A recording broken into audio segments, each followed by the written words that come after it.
how to calculate cap rate, and I guess maybe what is cap rate. So cap rate it stands for the capitalization rate, and it is pretty much a way of valuing real estate, buildings, investments to be able to compare to others in that same market. Really, it's just like a matrix for that. I don't know, the lights look weird behind me for some reason. I don't know what's going on. Yeah, I don't know. There's aliens coming down from my ceiling. Anyway, so cap rate, right? Different areas have different cap rates, along with different classes of buildings have different cap rates, right? So, for example, a Class A building would be like a 5 cap, and a Class C would be like, I don't know, 8 cap, or a Class D would be like a 10 cap, right? Like, it just depends on the market, and that's kind of, it might not even fluctuate that much, but usually it's like 1 point off. So you got like an A is a 5, a B is a 6, let's count, a C is a 7, right? Maybe.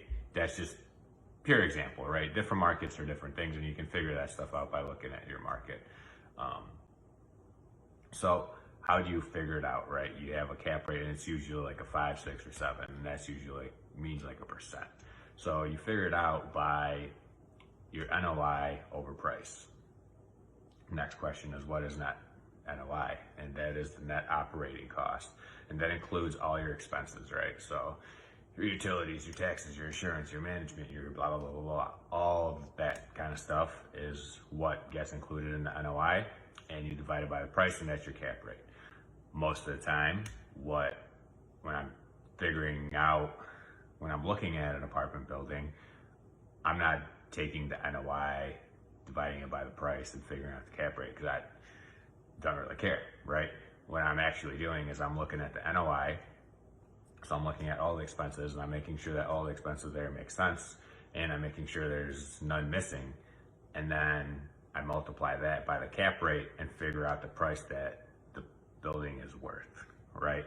So you can kind of use that equation both ways, but that's kind of like a simple rundown of what a cap rate is and how you calculate it. And there's calculators online you can use for it, but it's a really simple way to compare different buildings, like apples to apples comparison, and be like, hey, you know, this building's got this cap rate and this cap rate, and this building's better or worse or whatever, right? So hope this video made sense, and if you have any questions, feel free to let me know.